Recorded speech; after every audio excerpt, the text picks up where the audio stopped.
warahmatullahi wabarakatuh. Perhatian kepada semua warga Hidayah. Kembali lagi antum dalam rancangan kita. Okey, jom get ready. Kembali lagi kita dalam rancangan Fikrah F P. Antum tanya, Hidayah jawab. Macam lain.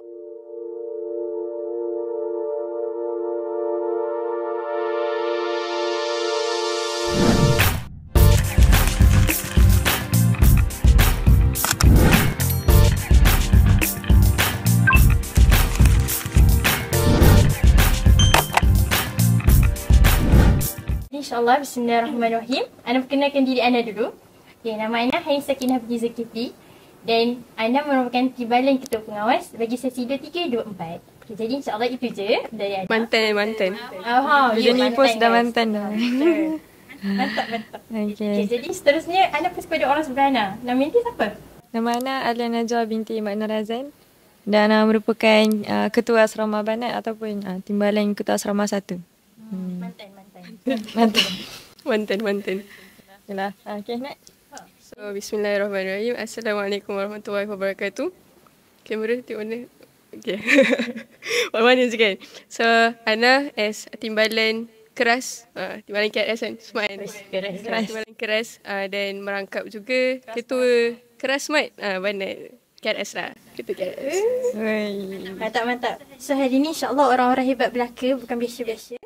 Okay, jadi semua dah get ready kan nak jawab soalan? InsyaAllah. Okay. Soalan suam-suam.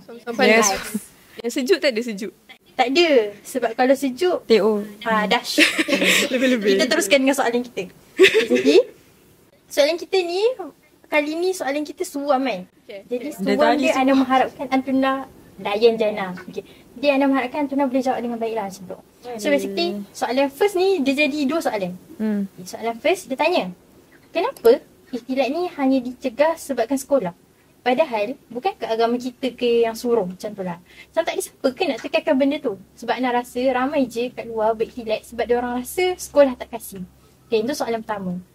Konteks kita kali ni ikhtilat macam tu lah. So soalan kedua dia tanya, Islam menggalakkan mengeratkan silaturahim antara manusia.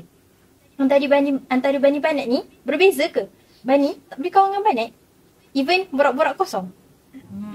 Jadi apa pandangan Antuna? Ana jawab dulu. Pandangan Ana lah kan. Sebab secara rationally and as MPP sendiri, sebagai pelajar, sebagai MPP dan sebagai macam manusia lah kat dunia ni. First of all, kita kena macam ingat dan tahu yang bahawa Allah tak menghalang macam lelaki, perempuan ataupun Bani Banat untuk berkomunikasi. Untuk macam nak katakan lelaki dengan perempuan ni mereka saling memerlukan antara satu sama lain lah. Dan kalau kita tengok, boleh sahaja Allah tak ada pemahalang dekat Al-Quran. Dia kata lelaki dengan perempuan diorang tak boleh nak berkomunikasi. Tak ada dia kata macam itu kan. Tapi Allah kata macam boleh untuk berkomunikasi tapi dengan adanya hajat and keperluan. So dua tu kena ada lah. Kena adanya hajat dan keperluan tu sendiri. Janganlah bila dia kata apa macam boleh ke nak borak kosong kan. So kalau kita tengok dulu, borak kosong tu apa keperluan yang mereka kena ada kan? Adakah macam sekadar borak kosong macam macam enta dah makan, enti dah makan macam tu kan? Baik tak ya? Baik tanya kawan sendiri. So macam tak ada keperluan dekat situ. Kita makan. Dah. Tak ya. Ana belum. Enti belum. Alah. Ana rasa Ana takut. Kita sambung. Dan lagi satu macam kita tengok kat suasana sekolah ni sendiri kan. Dekat sekolah ni tak ada pun sekolah menghalang kan. Bani dengan Banat tak boleh nak jumpa each other. So macam kita tengok dekat co-op pun ada Bani yang menjual, Banat yang membeli kan. Dekat kelas pun kita belajar sama-sama. Dekat satu kelas tu ada Bani, ada Banat. Lepas tu kalau pelajar-pelajar biasa tengok Kiada sendiri kan macam Kiada pun ada borak, bukanlah borak kan, macam ada mesyuarat kan dengan Bani dengan Banat. So Antuna pun macam ada kan, macam kita saling sentiasa ada macam mesyuarat lah, nak kena jumpa dengan Bani, cakap pasal kerja itu inilah kan. So memang sekolah pun tak menghalang Bani dengan Banat untuk berinteraksi. Cumanya apa yang paling penting macam tu ke? Jaga batas. Yes, betul. So jaga batas tu lah. Anti-fail. Okay, sorry lah. Tapi Ana fokus. Okay. So macam kat sekolah ni daripada awal kita nak apa? kita nak Kita nak menjaga tarbiyah. Oh tak. betul lah, kita nak tarbiyah, kita nak tarbiyah pelajar, kita nak ajar pelajar yang mana berkomunikasi ni boleh, cumanya pastikan ada batas. Kita tak lebih daripada syarak lah. Macam tak adalah guna kata-kata yang kasar ke, tak adalah kita nak macam menggedik-gedik depan banin ke, pembanet sendiri ke, nak melembut-lembutkan suara. So dalam perkara-perkara tu kita jaga. Keep professional. Yes, very the professional one. Yes, professional. Macam nak tambah lah juga kan. Apa tu, bukan sekolah ni yang menghalang, tapi memang agama kita yang suruh. Sekolah ni macam medan lah. Sebab kita kan pelajar. Jadi platform lah untuk kita as pelajar untuk terapkan sebagai seorang murid dan praktikan bila dah keluar daripada sekolah nanti. Macam tu lah. So nak komunikasi dengan azan Nabi tu perkara yang diperlukan lah. Contoh dia kita bekerja kan tadi. Sama juga kesan dia bila dah keluar dari sekolah nanti akan ada kerja-kerja lain. Betul. Yang lebih penting. So daripada sekolah ni kita kena praktikkan lah. Sebab kalau fikir balik pun kita hidup kat dunia ni Pendek pun cerita profesional lah. Kan macam sekolah ni benda kecil je. Lepas ni kita akan jumpa benda-benda macam kat luar ni lebih luas benda yang akan kita hadapi. Betul. Even itilat tu pun salah satu benda yang penting kan. Kalau kita tengok balik, kalau tak ada interaksi macam ni kita nak hidup dengan dua jenis makhluk, iaitu makhluk wanita sendiri dengan lelaki tu sendiri. Even kita dengan tumbuhan pun berinteraksi kan, contoh. Jadi sebabkan Antuna point out benda ni, so teringat nak tambah kan. Satu benda, kalau contohlah kita, kan diorang tanya kan, mereka tanya, kenapa perlu sangat jaga ikhtilat kan. So macam Anda teringat tambah, which is setiap manusia dia ada perasaan dia. Dia ada perasaan dan benda tu adalah fitrah. And bila kata fitrah, macam semua orang adalah perasaan tu sendiri kan dekat orang yang ajnabi macam tu.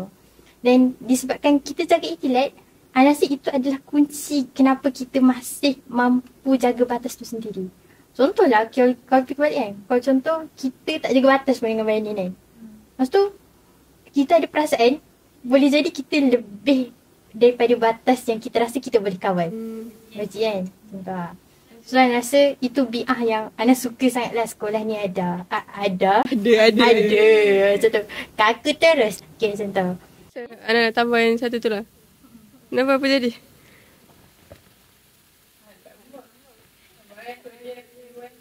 Okay.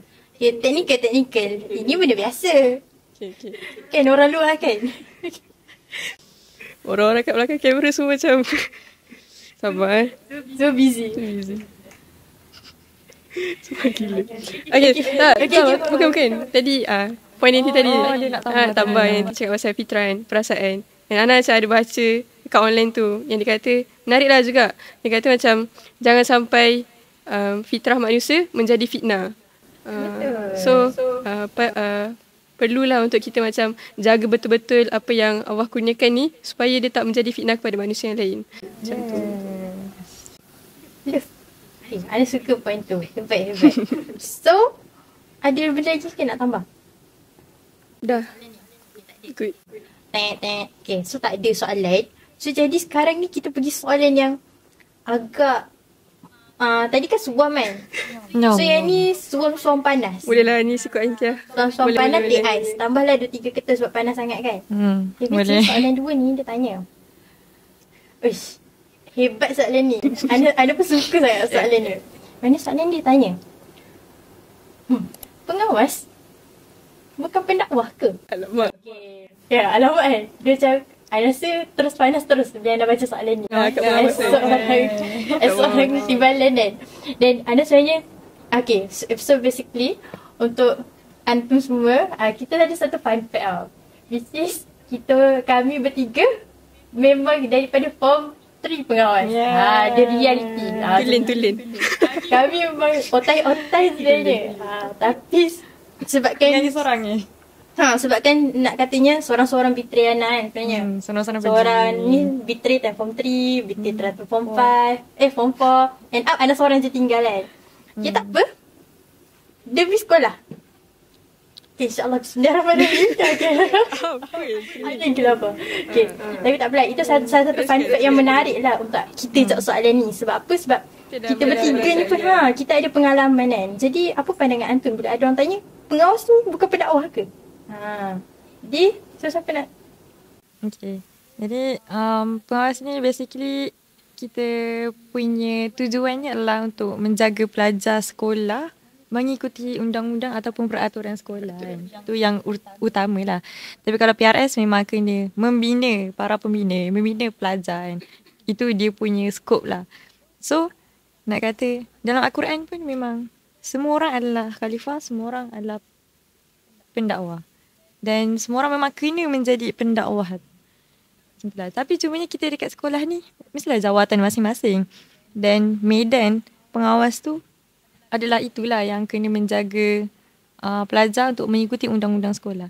Tapi jangan lupa sekolah kita pun ada pelbagai program yang khas buat setiap unit pengawas. Unit pengawas ada halakah takdib kan? Betul. Start bila? Tahun bila halakah takdib? Tahun lepas kan? Betul. Bukan tu zaman Kak Hazira kan? Bukan. Zaman naik PKP tak ada lagi. Baru tiba balik kan? Tahun next tu baru start balik ada. Tak nak waktu kita form 3 tu. Waktu time kita form 3 tu baru join halakah takdib. Aisyah dia dah betray dulu. So dia tak join halakah takdib macam tu. Dia dah betray dulu dah. Macam tu. Dan melalui program tu lah medan kita untuk mencari bahan-bahan pembinaan diri kita lah. Tapi PRS pun ada juga dia punya program iaitu Majlis Murabi kan. Tapi bahan mereka pun berbeza. Tapi kadang-kadang gabung kan diorang. Kadang-kadang. Jarang lah. Tapi basically kalau kita nak tentukan setiap unit, even PRS, pengawas, KRS, semua ada medan untuk membina mereka kan. Yes, ada medan. Kalau KRS? Kalau KRS. Okay, tarbiyah kepemimpinan. Betul. Macam semua orang adalah benda untuk dihidupkan jiwanya macam tu. Betul. Jawapan je. Pengawas juga pendakwah. Bukan pengawas, bukan menarik pendakwah. Menarik kan? Nanti nak jawab lebih? Kalau Ana sekejap je macam lost sikit. Tak, tapi macam Ana just bagi pendapat kan soalan ni. Kalau fikir balik, pengawas bukan apa tadi kata soalan dia? Pengawas bukan pendakwah ke? Bukan pendakwah ke? Tapi kalau antum semua fikir balik, kita semua adalah pendakwah. Kita semua adalah pendakwah. Tapi beza kalau kat sekolah kita ni, kita ada PRS kan, pengawas, KRS. And even kalau kita kata pengawas koperasi sendiri ataupun pengawas perpustakaan sekali, sebenarnya kita boleh kata dia orang pun pendakwah. Sebab kan nak kata bila kita bawa apa ke? Bila kita bawa nama Islam tu, kita ada tanggungjawab yang kita kena mendakwah, kita kena sampaikan dekat orang lain. Cumanya kat sekolah ni nak kata kita beza-beza wasilah lah, ataupun wasilah tu medan.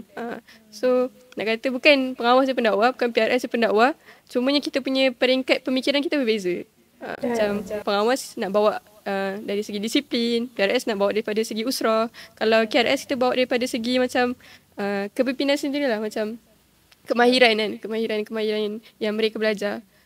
Lebih kurang macam tu. Yang pengawas perpustakaan pun tak lari juga. Diorang membawa ilmu kan. Kerja kat library ni kita membawa ilmu. Macam tu. Rasa soalan ni paling Ana fokus dengar. Daripada awal sampai akhir Ana mendengar jawapan-jawapan Antina kepada unit Ana. I mean mantan unit Ana. Okay. Which is so pandangan Ana pula kan. Basically pandangan Ana sama je macam Antina. Macam for dia lah tak tipu macam tu. Sebab apa? Sebab kau fikir balik, kau contohlah ada pengawas, ada adik-adik tanya Ana kan, pengawas bukan pendakwah ke? Ana akan cakap semua orang, kenapa setiap orang tu dihidupkan ada dua tujuan kan. Satu menjadi khalifah, satu beribadah pada Allah tu sendiri. Dan nak katanya setiap manusia, even dia kiadah ke, dia tak kiadah ke, dia ada satu benda yang wajib perlu dia utamakan dalam diri dia, which is amar ma'ruf nahi munkar tu sendiri. Mantap. Bagus semua. Jadi amar ma'ruf nahi munkar tu sendiri kan. Macam semua itu adalah peranan setiap orang. Macam tu lah. Tak kira lah siapa pun, kalau dia rasa macam benda tu perlu dibanteras. Benda yang perlu dibanteras, banteras lah kan. Ikut kemampuan, ikut cara yang dia bawa. Kalau contoh PRS, cara dia mereka rahman. Tapi cara KRS, cara pengawas tu sendiri mungkin cara KRS keras, cara pengawas tegas. Lain lah. Rahmah tapi tegas. Okay. Macam tu. Itu benda yang berbeza lah kan. Kasih sayang. Okay, tak, sorry. Boleh lah. Terima. Which is macam nak cakapnya macam kenapa sekolah Bilangan Baik, kenapa sekolah sediakan medan-medan yang berbeza untuk setiap orang as pendakwah sebanyak bina sikoh pelajar tu sendiri. Kau contohlah PRS, dia dah baik, tiba-tiba dia marah-marah orang. Tak ke orang macam, akak ni, baik ke? Confused. Macam tu. Ni lah orang ni. PRS ke pengawas? PRS ke pengawas? Alhamdulillah. Boleh terima lah. Alhamdulillah. Okay. Jadi macam, logik kan kau fikir, bila kita fikir macam tu. Macam, Ana rasa highlight untuk berbezanya medan ni ada untuk bina sikap pelajar tu sendiri lah kepada kita SKADA. Macam dia tahulah nak hormat kita, untuk PRS nak hormat macam mana. Untuk pengawas nak hormat dia macam mana. Dia faham situasi kita bila kita garang. Faham tak? Betul. Okay. Jadi ada apa-apa penambahan lagi soalan ni? Kita macam kena ingat lah. Antum semua kena ingat lah. Yang kita pun still di bawah proses merubah. Betul. Proses tarbiyah. Hebat. Ustazah, ada seorang ustazah tu. Ustazah Fazurin pun kot dia kata. Kenapa Ustazah Fazuri tu kot? Kenapa dia Kena ada kot. Seorang pernah catat kat buku ni. Dia kata kita ni dalam proses tarbiyah lagi. Betul? Even sampai kita besar, sampai kita hujung nyawa kita walaupun pun kita masih di proses label tarbiyah. pendakwa, tapi kita masih lagi budak tarbiyah. Iaitu perubahan. Sebab manusia tak perfect. Ya. By the way, fun fact lagi. Tudung daripada form 3. Sama. Tudung dari bawah. Sama-sama tudung dari bawah. Merah-merah. Dia memang otai ni. Nak ubah. Orang lain, yang member kita lain yang Tekan. Beli bang duit kan. Semua belakang panas tu. Kita jimat berbelas ringgit kan. Okay, jadi so kita dah habis satu topik ni kan. Ana rasa cara kita jawab pun betul lah. Cara kita jawab pun dah lengkap dah. Dan Ana rasa insyaAllah siapa-siapa yang dengar pun dia boleh faham. Antum jadilah pengawas. Tiba. Jom. Ana promote pengawas. Masuk asrama. Keras. Masuk pengawas. Masuk KRS. Promote semua. Okay dah. Jadi sekarang kita pergi soalan yang ketiga. Okay, soalan ni soalan ni Suam panas ke betul-betul panas? Dia suam sejuk. Dia suam Ya, panas. ilah. Dia tak panas. Asyik suam sebelum nak panas. Dah panas dah panas dah. Tadi dah panas. Oh, ni sejuk kan? Yang ni sejuk. Oh, seperti ais. Yang ini tengah proses endothermic. Indotel. Cukup.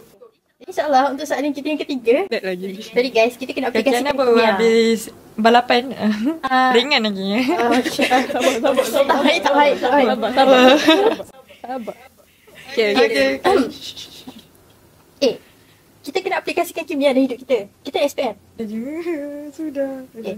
So basically kita pergi soalan yang suam-suam sejuk Okay, soalan nombor 3 kita, dia tanya. Berbaloi ke pergi sekolah ni? Berbaloi ke pergi sekolah hidayah? Rasa macam panas je, macam tak sejuk pula. Okay, berbaloi ke pergi sekolah hidayah? Dah lah berbayar. Okay. Ni betul ke pelajar yang tanya, bukan ibu bapa? Alamak. Pelajar. Siapa yang keluarkan duit dia ke? Takut macam Tabung. Apa yuran. Surat PNK tu tak ada untuk kat rumah ibu bapa, tak ada. Kat sekolah je. Okay. Yang rasa wajib ni mesti sekolah tanya. Budak-budak tanya. So, pendengar tu lah. Saya nak bagi dia lah. Okay. Jadi, dia kata berbaloi kan? Okay, Zapana. Nampaklah efek ataupun hasil kemenjadian pelajar hidayah tu. Macam tu lah. Nak kata berbayar ke, semua sekolah perlu mengeluarkan kos. Buku teks ke, baju sekolah ke. Cuma sekolah kita sekolah swasta kan. Sekolah kerajaan ke. Semua ada keluar kos. Mengeluarkan kos lah sebenarnya. Okay, jadi dalam sekolah hidayah ni, kalau kita tengok pelajar biasa pun, yang tak berjawatan, yang turun putih ke, baju putih ke, diorang pun dah nampak macam busy kan. Jadi empty batch lah. Kena jadi AJK tu, kena join sukan ni. Itu pun diorang dah nampak busy. Dan apentah lagi kalau orang tu berjawatan. Tambah pula di jawatan ke PRS ke pengawas ke KRS ke MPP ke kena jom hayam ni lah, kena join jadi faci ni lah. Nanti cakap nanti tiba-tiba teringat mak nak kata lagi busy dari mak. Ya, lagi busy daripada Sultan. Okay. Lepas tu tambah pula kalau dia guru dan staf hidayah tu. Tak ada guru. Tambah pula dia nak jadi tambah maklumat Ana pelajar punya tu. respect dekat guru-guru hidayah memang top lah. Dia respect Ustazah. Kalau kita dah macam gini, guru-guru apa Lagi lagi? mereka. Dan diorang, dalam niat diorang adalah diorang laksanakan tanggungjawab tu ataupun laksanakan program tu ataupun cipta program tu adalah sebab semuanya nak bina pelajar hidayah tu menjadi pelajar yang Rabbani. Insan yang Rabbani. Dan Siapalah kita tanpa mereka. Ya, betul. Misi sekolah. Bisnes sekolah susun. Lepas tu macam tadi lah orang kata budak hidayah ni busy lah. Kalau masuk hidayah je auto tak penting sekolah. Alamak. Waktu weekend pergi sekolah kan. Waktu weekend pergi sekolah. Dan orang kata lah busy kalau raja. Kalau sultan kan. Kalau itulah kalau ni macam busy lah. Dan apa tu nak kata worth it ke? Yes, worth it. Sangat berbaloi. Kita kan macam dah form 5 kan. So boleh lah rasa kan. Macam kadang-kadang ada rasa macam beruntungnya join hidayah ni. Betul. Kalau nak kat luar apalah jadi. Setuju. Pelajaran ni dah menyediakan pelbagai jenis input dari segi pelbagai sudut. Semua. Sukan ke, kurikulum ke, tarbiyah ke, semua input dah ada dekat dalam hidayah dah. Tapi cumanya diri kita je decide nak tunjuk output tu di luar hidayah ataupun tak. Di luar sekolah hidayah ataupun tak. Sebenarnya kita dah habis sekolah kan, dah form 5 kan, kita jadi alumni. Diri kita, it depends on us untuk nak tunjuk ke hasil output hidayah tu. Ada orang yang rasa macam tak berbaloi. Sekati mempunyai badan tu lah. Semua input dah ada kat hidayah. Dari segi program tu lah tadi Ana kata. Macam tu lah. Lepas tu, bila kita masuk hidayah, ataupun sekolah serih ke, sekolah semih ke, mesti mak ayah kita akan mendoakan kita ataupun ada satu harapan yang diharapkan dekat anak dia. Contohlah, dia borak dengan parents, borak dengan parents yang lain kan. Saya haraplah anak saya ni masuk sekolah hidayah, boleh jadi pemimpin dan pendakwah lah, boleh bersama dengan masyarakat nanti.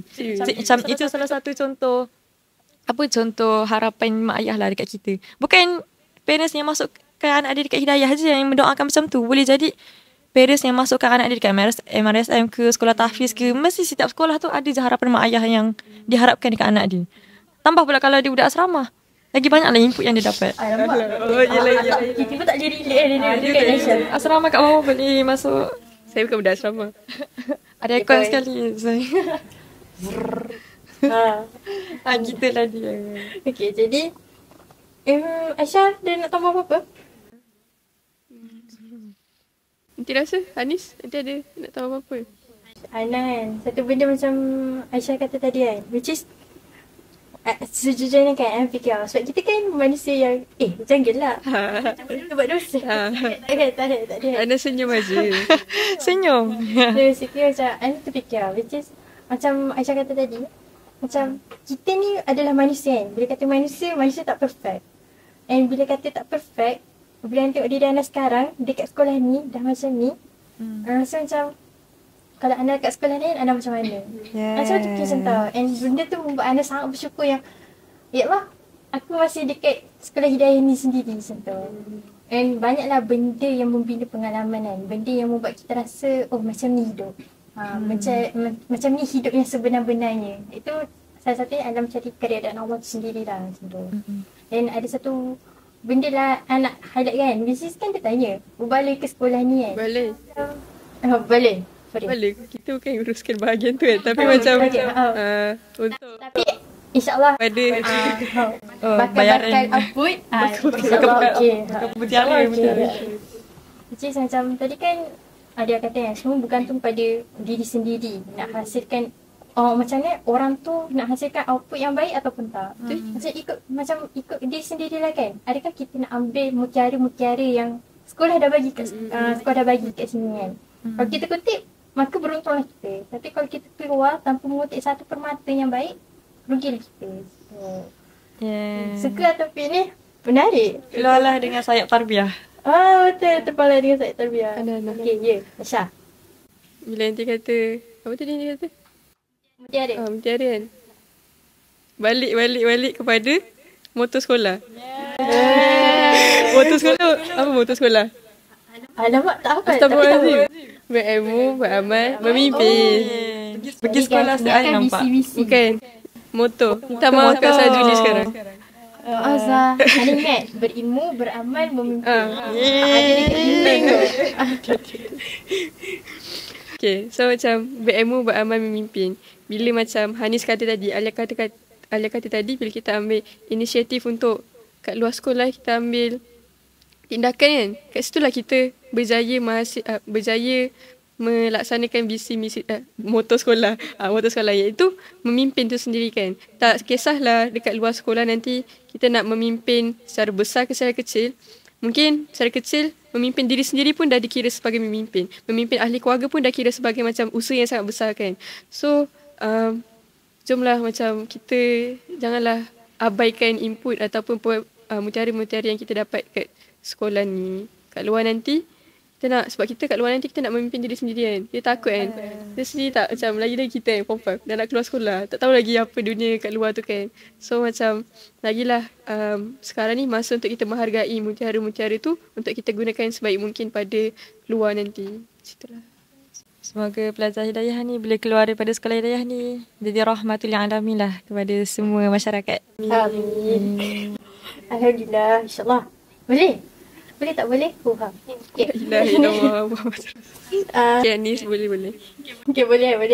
Okay, jadi rasa nak soalan lagi ke tak nak? Nak ke? Rasa okey je? Soalan lagi tak nak? Dekat belakang tu rasa macam dah lebih lah. Macam dah lebih. Allah. Oh, sayang lah. Kita ada lagi soalan pada sebenarnya. Tapi tak apa, kita bagi dekat. Kita kan ada episod next. Kan, kita ada episod Oh next. ya, kita ada episod next. Ada kita lagi tak? Ada kita lagi tak? Tak ya. Stay tune. Stay tune kan. Stay tune, okay. Soalan panas kita bagi orang next. Dia lagi training ni. Alia nak pergi training dah. Okay. Semoga berjaya lah nanti kan. Okay. Jadi semua orang dah dapat akhiran lah kan kita punya ni kan. Tapi kan nanti mesti viewers ada terkejut kan. Sekarang macam background kita macam tak ada apa-apa sangat kan. Tiba nanti episode next ke episode before dia macam tiba-tiba grand kan. Sorry lah. Sorry Antuna. Sorry Antum Nah semua. Dia tak ada lampu pula. Agak kekurangan. Tapi daripada situlah kita membesar. Okay. Episode first. Episode first lah kita. Kita episode Second lah.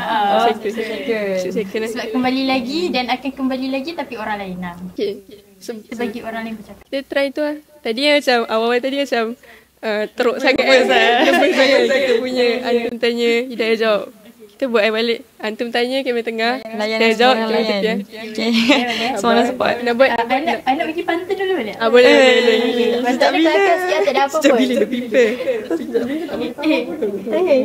Itu dah support ada. Share je. Jangan letak harapan tinggi. Okay, semua boleh. Kas dah habis podcast. Okay. Apa kas? Okay. One more. Okay. Tadi tak jadi. Okay, kita selesai. Kas dah habis podcast. Gigi nanti kita jumpa lagi. Okay, insyaAllah. Okay. Boleh. Disappointed guru Bahasa Melayu. Dia tak ajak kita buat pantun. Ni lah pantun dia. Kita buat macam ni. Benda last minute selalu Menjadi. tak jadi. Okay, jadi insyaAllah. Kita tutup dengan kita punya benda yang trouble tadi. Nak ikutkan MPP ke? Ikutkan MPP. Let's jom. Okay, semua Bismillahirrahmanirrahim. Okay, jadi semua orang. Okay, jadi semua bagi hidayah. Telah habislah podcast kali ini bersama Ana, Hanis, Alia, Aisyah. jadi, okay, get ready. Ya. Selamat tinggal dan berjumpa lagi dalam Fikrah P. Antum tanya Hidayah jawab. Bye. I'll be there for you. I swear that